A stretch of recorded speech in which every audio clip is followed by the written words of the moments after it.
It's a formula to get into the Super Bowl.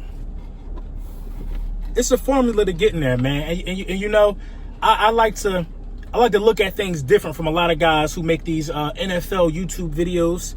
I look at things different. I don't think that you get there by being the flashiest guy in the room all the time. I don't think so. You got to look at who's been winning these Super Bowls, man. The New England Patriots. They were pretty boring.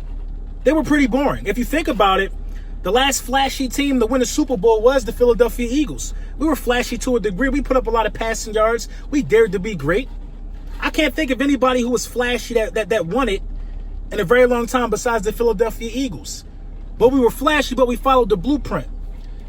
Listen, man, the Dallas Cowboys would have went to the NFC Championship game last year if they played against Todd Gurley.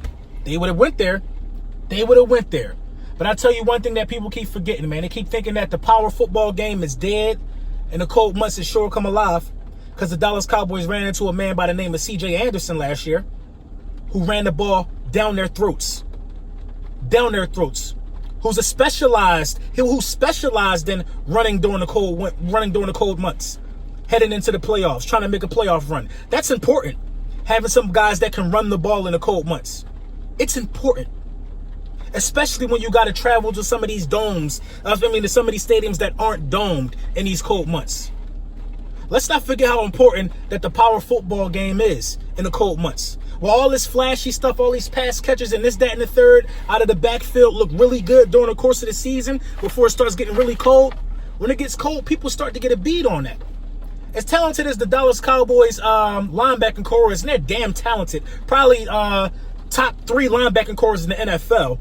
As talented as those guys are, when it was time to run the ball, when it was time for power football, when your body takes wear and tear down the stretch trying to make a Super Bowl run, they couldn't stop C.J. Anderson, as talented as those linebackers are. Defensive line got talent too. Would they be able to stop Todd Gurley? Yeah, because Todd Gurley would have tried to get to that outside. They specialize in that. They specialize in that.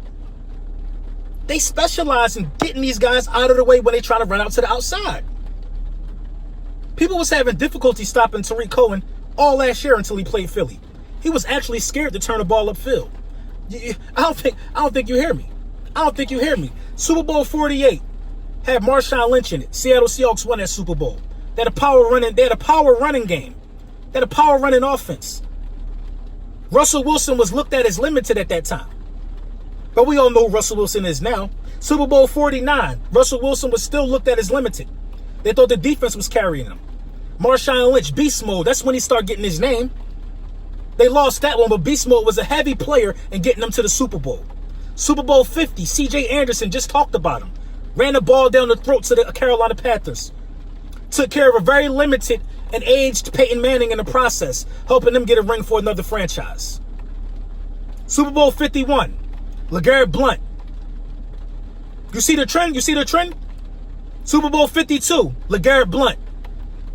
You see the trend? 53, Sonny Michel. Do you see the trend? These power running backs are no short of importance than a lot of these pass catching running backs. Now, I have no problem with the occasional pass catching running back, but somebody tell me when. I just went all the way back down to Super Bowl 48. Somebody tell me when was the last time that you had 2 pass catching running backs on opposite sides of the field playing off in the Super Bowl. I can't remember when. I cannot remember when. You got to explain that to me. Because one of the best pass catching running backs of all time, one of the best through threats of all time was LT. LT ain't never playing no Super Bowl. Brian Westbrook ain't never playing no Super Bowl. I think Brian Westbrook had like a 90 reception season as a running back, as a scat back, when they start getting popular again. Melvin Gordon ain't never playing no Super Bowl.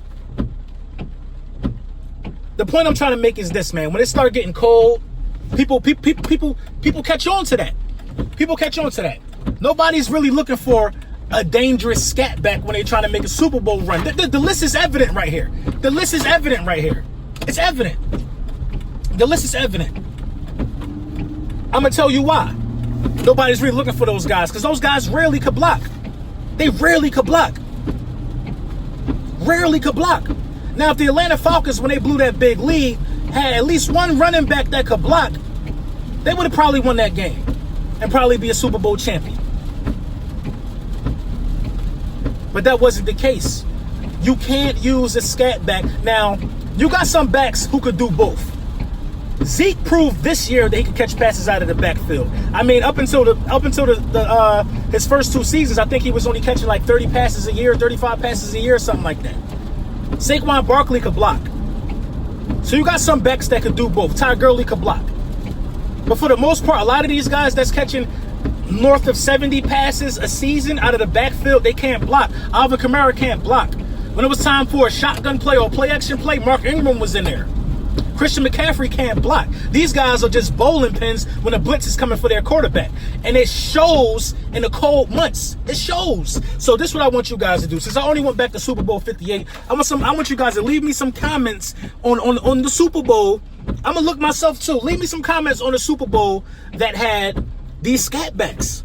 They had these scatbacks. When the Baltimore Ravens won, the Baltimore Ravens had a power game. They had a power running game.